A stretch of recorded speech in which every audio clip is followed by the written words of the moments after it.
What's up, everybody? On this week's episode, I'll discuss the fight that took place between Khabib and Conor over the weekend. We'll briefly touch on the chaos surrounding now confirmed Supreme Court Justice Brett Kavanaugh. I'll tell you about two groups of people who are currently pissing me off. Plus, I'm going to hand out the first ever What's Happening Creep Award.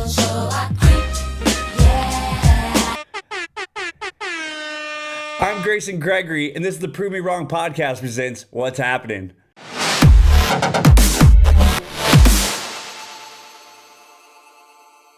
So off the top, we got to talk about Judge Kavanaugh and the chaos that has been surrounding Trump's Supreme Court pick. So Judge Kavanaugh has been very controversial, and we found out over the weekend that he was in fact going to be confirmed. And that's it. That's all I got on the matter. I've tried following along. I've read numerous stories. I've listened to a bunch of people who are much smarter than me discuss it. But this isn't that type of show. You want some detailed reporting on it? Look to someone else. I sat through the entire hearing and I don't know who or what the fuck to believe. So that's all I got.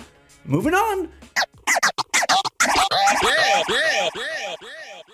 So I'm sure many of you, just like me, sat around and watched the fight on Saturday night. I was actually at a wedding, so we had to get the stream on a cell phone. There was about 20 of us all sitting around watching the fight, and I only watched the main event. And I actually didn't even know about all the chaos that took place until the next day, because I went into drinking and party mode, and I wasn't sitting there checking Twitter or the Reddit accounts. And oh my God, did things go off the rail.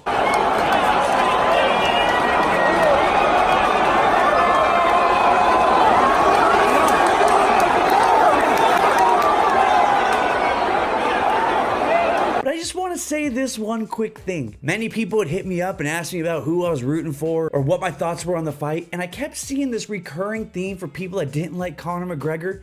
They kept saying that they like Khabib. Oh, Khabib's so humble. Oh, we want to see Conor McGregor be humbled. He's too braggadocious. The only person I ever want to hear talking about being humble is Kendrick Lamar. It's levels to it, you and I know, bitch, be humble. I don't give a fuck about humble fighters. That's not why any of us tune in to watch the fights. If you were rooting for Khabib, how many of you had ever seen a Khabib fight prior to Saturday night? How many of you had ever paid for a pay-per-view of Khabib's prior to Saturday night? We don't give a fuck about being humble. We watch the fight because Conor McGregor is who Conor McGregor is. And if you happen to watch it, Conor got his ass kicked. I think he won a round, but now the whole fight's not even being discussed because after the fight, that oh so humble Khabib scaled the cage, jumped into the audience, tried to take on to Conor's team, to which I'd say that's the most gangster shit I've ever seen. Never seen one guy just try and take on a whole team like that. Kudos to Khabib for that. I'm not mad at it. So many people were talking about how humble Khabib is. Didn't look too humble in victory there. And people will go back and say, oh, well, Conor been talking shit on his family and on his religion and on his country. Those are the things that happen leading up to a fight. That's precisely why you bought the fight if you watched it. Daniel Cormier, who's one of the nicest guys in all the UFC, Olympian, good guy, dad, still married to the same guy. Not many people buy his pay-per-views, and the ones that they do, it's because he's fighting Johnny Bones Jones, a guy who's been involved in a hit and run with a pregnant lady, a guy that's now been suspended twice now by USADA, a guy that's openly admitted to using cocaine before fights. You don't buy it for Daniel Cormier. So please just spare me with the, oh, we like seeing the humble guy. No, you don't. This is MMA. This is the UFC. Nobody wants to go see the two nice guys go out and fight. You want to see Nate Diaz for Conor. You want to see two shit talkers. Now, granted, I'll give you, I'm probably on what they would call Team Conor. I'm on the Conor bandwagon. But if you're a big fight fan like me, I ask you the question. If Conor loses his next fight, do we still give a shit about him anymore? I'd heard today on the Joe Rogan podcast, he had on John Kavanaugh, who's Conor McGregor's head coach, and he said that he wants to immediately run it back with Khabib. But I don't want to see that. Do you? Do you think the outcome would be any different if they ran it back? I think the only fight out there for Conor right now is doing Conor versus Nate Diaz 3. But if he loses that fight, isn't the mystique gone? Does anybody still care to watch him? I would argue the next fight is the biggest fight of his career. One of my favorite rappers, the great philosopher right now, Cardi B, talks about the weight on her shoulders feels like boulders. Pressure on your shoulders, feel like boulders, where you gotta make sure that everybody's straight. That is exactly what's going to be happening to Conor McGregor in his next fight.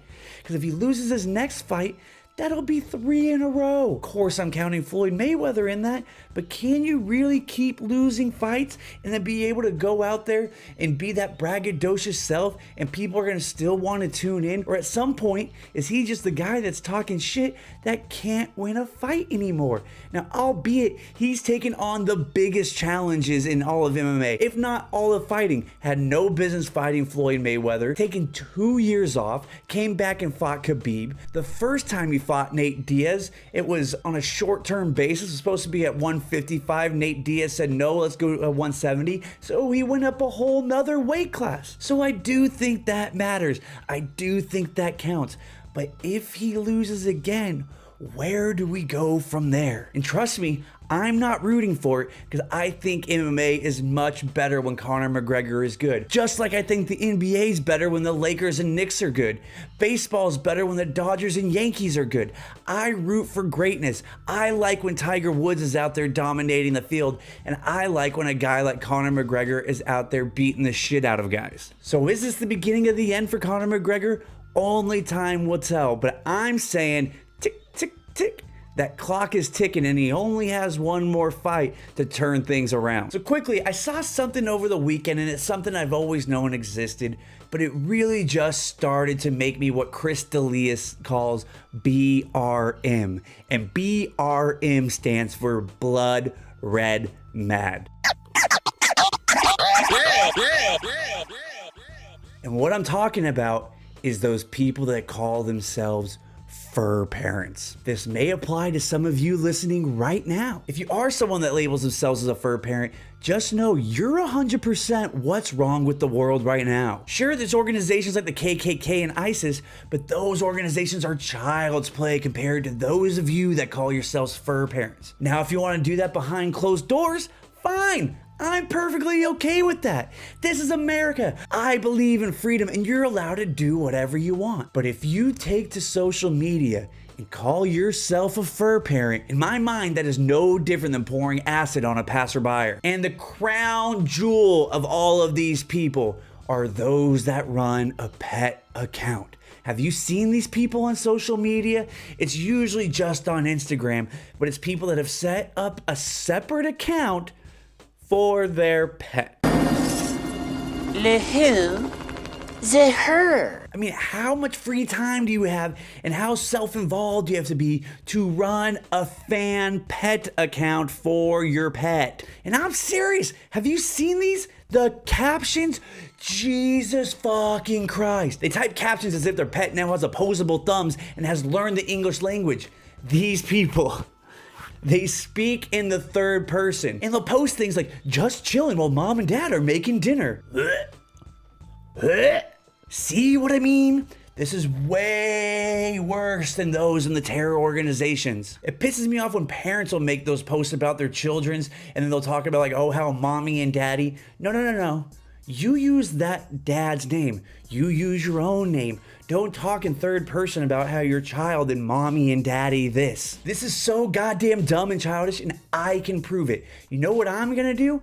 I'm gonna buy myself a stuffed animal, start an Instagram account for it, and start posting as if my stuffed animal is actually the one posting these things. If I did that and you guys have never heard any of this, you would think I was going fucking crazy. And you know what? You'd be right. And yet these people run fan accounts for their pets and we just let them get away with it. Even worse, some of you follow these accounts. You're condoning and supporting your friends going crazy. That make me crazy. Stop. Call for help. Book an appointment with the shrink. I mean, seriously, I love dogs.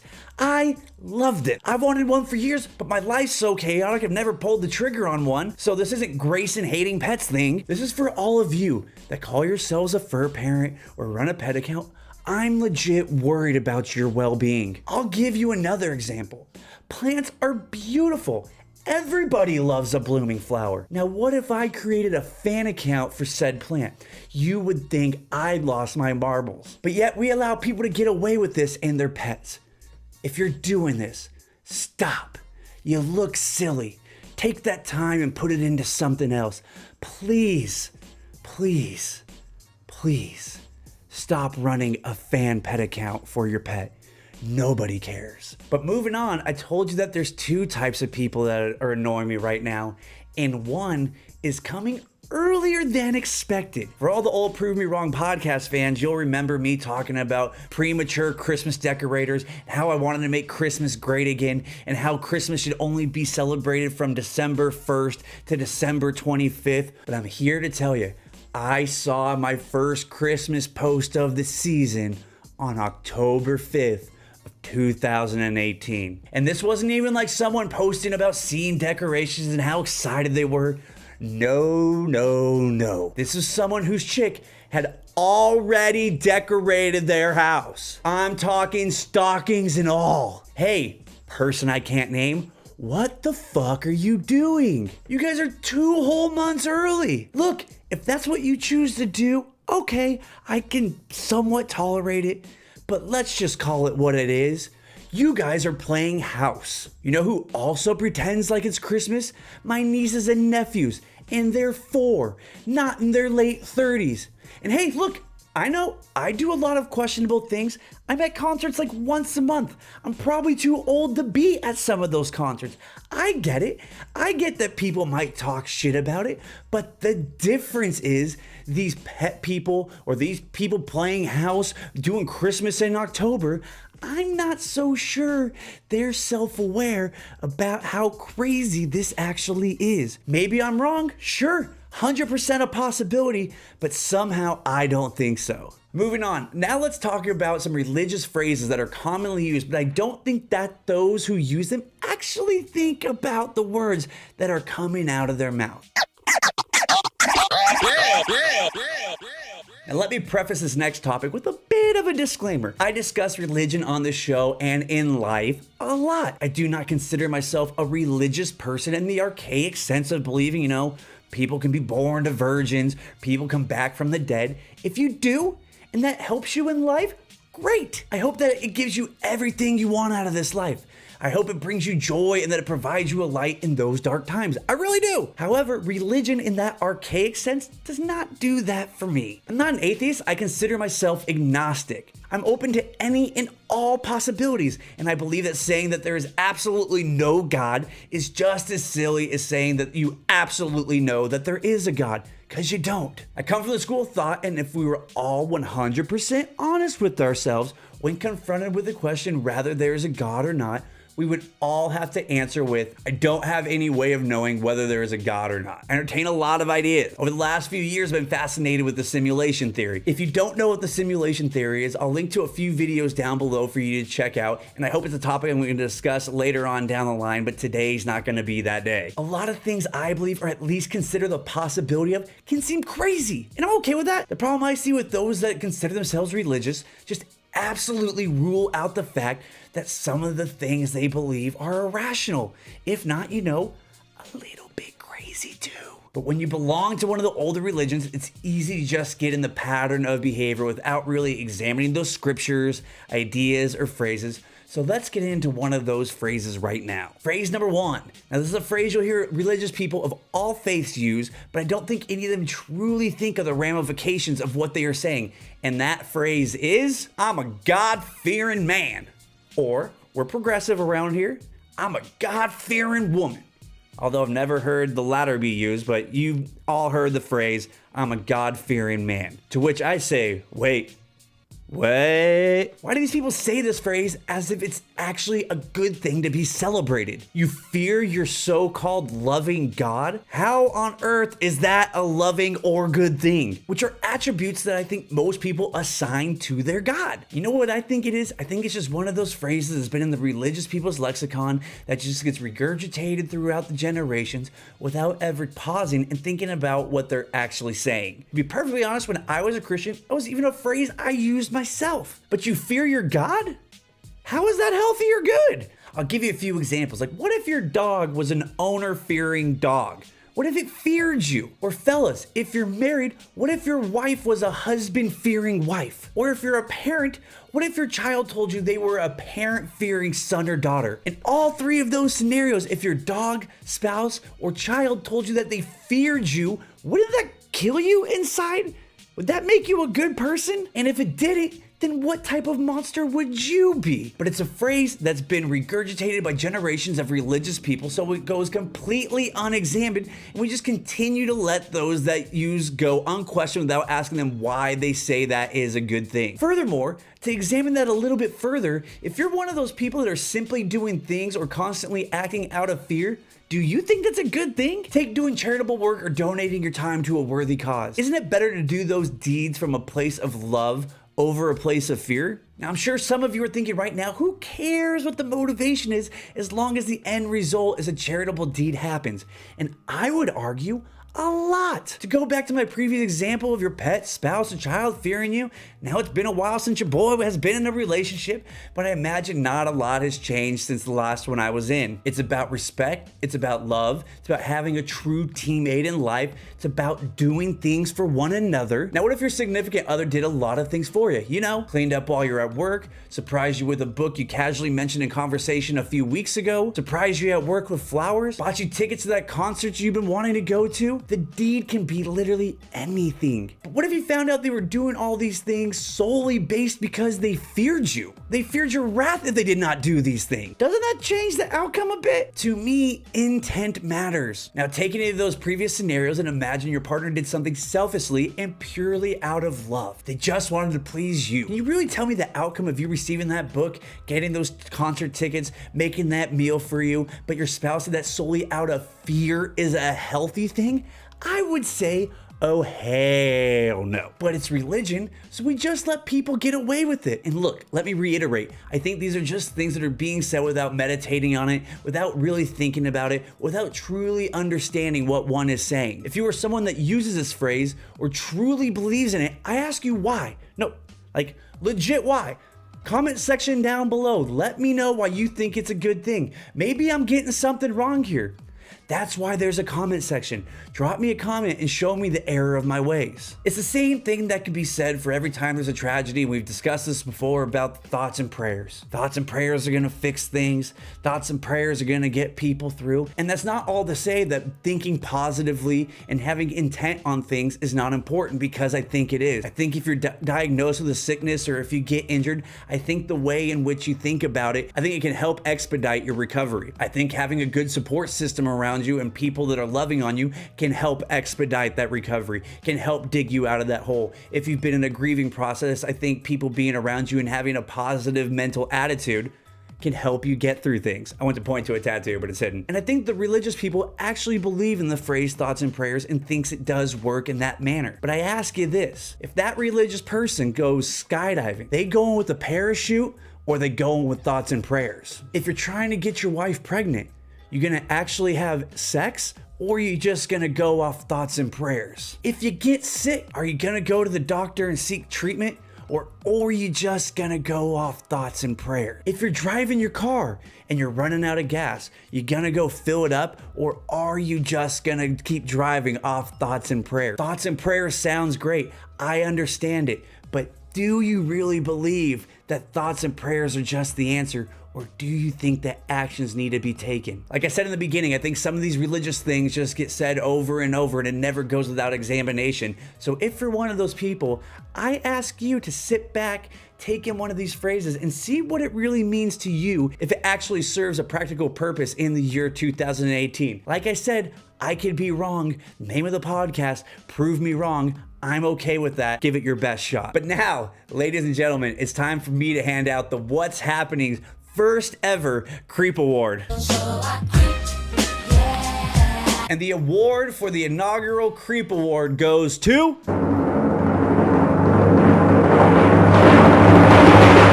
That's right, Drake.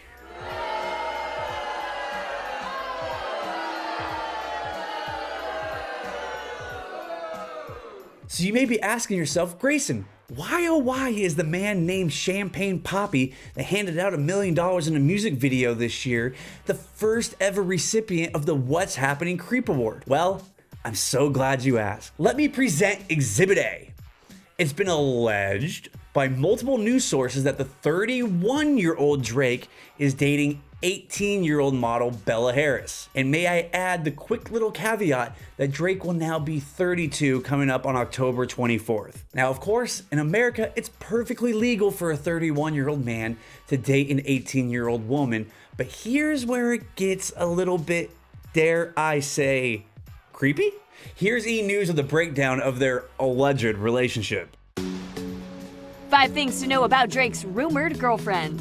The new girl in Drizzy's life is none other than 18-year-old Bella Harris, who's modeled for brands including Nike, Forever 21, and coincidentally, Drake's OVO line. Bella's even modeled for Rihanna's Fenty line. Bella is the daughter of music icon and producer Jimmy Jam. He's known for his work with fellow producer Terry Lewis. Their most acclaimed work was producing for Janet Jackson. In June, Bella graduated from high school. She posted this photo dressed in her red cap and gown with the caption, "Here's to new beginnings and new adventures." Graduated in June. Although odd, still perfectly legal. Continue. Bella has 2 brothers, and she's actually a twin. That's right, Bella has a twin brother named Max. Drake and Bella have known each other for at least 2 years. One of their oldest photos together dates back to May 2016, where they posed close together for a selfie. Stop the clip. Did you catch that? They've known each other since 2016. And I'm no mathematician, but 18 subtract the 2, and what are you left with? A 16-year-old. I mean, look at this photo they took together when they were 16. People, don't forget it this time. This is a 29-year-old man posing with a kissy-faced 16-year-old girl. All right, roll the rest of the clip. The pair were first romantically linked in August when Bella posted a photo with her arms wrapped around Drake's neck, and she captioned the pic, "No place I'd rather be." E! News can't confirm the rapper closed down RPM Italian in Washington, D.C. this week for a private dinner with the model. A source says Drake waited for the upscale eatery to clear out before heading into the main dining room on Monday evening, where Bella then joined him. Whew. Are you starting to see why Drake might be earning the first ever Creep Award? Now again, you might be thinking that I'm off my rocker and I'm looking too much into this and you believe that everything is on the up and up and Drake wouldn't dare tip his toes in those pedophilia waters. However, I'm not done yet. Ladies and gentlemen of the podcast, I give to you Exhibit B. So one of Netflix's original programs that has quickly turned into binge-watching classic is the show Stranger Things. Do you watch Stranger Things? I love Stranger Things. If you've never seen Stranger Things, it's a sci-fi thriller that's set in 1980s, has one of the greatest original soundtracks I've ever heard. It literally sounds like it was made in the 80s. It's awesome. The plot is centered around 5 children in a fictional rural town in Hawkins, Indiana. And at the center of the cast is a character simply named Eleven, who's played by child actress, let me say it again, played by child actress Millie Bobby Brown, who is currently 14 years old. Now, this may seem obvious what I'm about to say, but to put that into perspective, her birth date year is 2004. I know you guys all know how to do math, but sometimes we don't put that in context. She was born in 2004. Without you guys knowing how old I really am, I graduated high school in 2004. It feels like yesterday. I actually can't believe it's been 14 years. But I digress. Now, I'm sure many of you are trying to figure out what this show and this actress has to do with Drake being awarded the Creep Award. Well, just check out this interview from Access from 2 weeks ago on the red carpet of the Emmys. Hit it. What about your relationship with Drake? Tell me about your friendship. How did this all come about? I love him. I met him in Australia, and he's honestly so fantastic and a great friend and a great role model. You know, we just texted each other the other day, and he was like, "I miss you so much." I was like, "I miss you more." He's coming to Atlanta, so I'm definitely gonna go and see him. I'm so excited. Yeah. You and Drake? That's awesome. That's awesome. Stop. That's awesome. That's awesome. No guy holding the mic. Nothing about a 31-year-old man texting a 14-year-old little girl that he misses her so much is fucking awesome. Oh, but that's not even it. Hit it. What advice does he give you? Like, what does he say? About boys. He helps me. What? Yeah. He's great. He's wonderful. I love him. What's his advice with boys? You know, that stays in the text messages. Stop it. Advice about boys in a private conversation? Where are the adults? How does everybody think that this is okay? How are more people not discussing this right now? Am I going crazy? Now do you see why Drake is the first ever recipient of the Creep Award? But just when you think it can't get any worse, oh, the creep gets so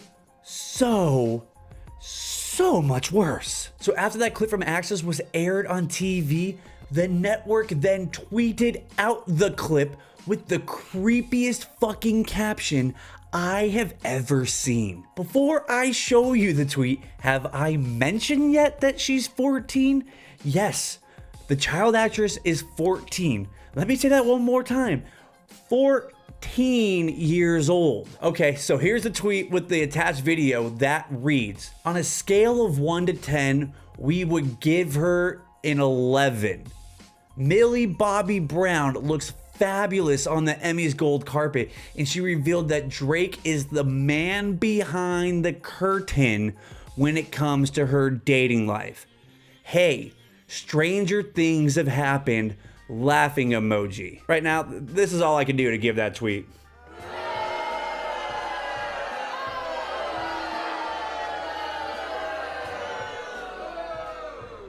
I get the puns and I get what they were trying to say, that maybe it's an 11 because she's Stranger Things and stranger things have happened. But let me reiterate one more time. This is a 14-year-old that they're giving an 11 to and are joking about the fact that Drake's been giving her boy advice. I mean, what in the actual fuck? Who tweeted that? Who thinks it's okay to talk about a 14-year-old child looking like an 11? Who thinks that it's okay for Drake to be texting a child that he misses her? Apparently, everyone involved, as this tweet and the video are still up over 2 weeks later. You know what? Drake receiving the Creep Award isn't enough. In fact, for the first ever Creep Award, I'm now giving it to Drake. An honorable mention is going to this network that aired and tweeted out this interview. So hey, Axis, congrats. You too are now officially a creep. So that's it. That's what's happening. Sorry for the slight delay of getting this most recent episode out. Had a little bit of issues with the computer, but we're back up and running and the podcast is rolling. If you haven't already, please subscribe to the YouTube channel. Ding that bell so you get notifications so you know when each and every episode is out on YouTube. If you like this week's episode, please give me a thumbs up and don't forget to give the Facebook page a like as well. Oh, also, we've now set up a separate Instagram account that you can follow at Prove Me Wrong Pod. And of course, give me a follow on all socials at Grayson_Gregory. I appreciate every one of you. I'll catch you next week. Peace.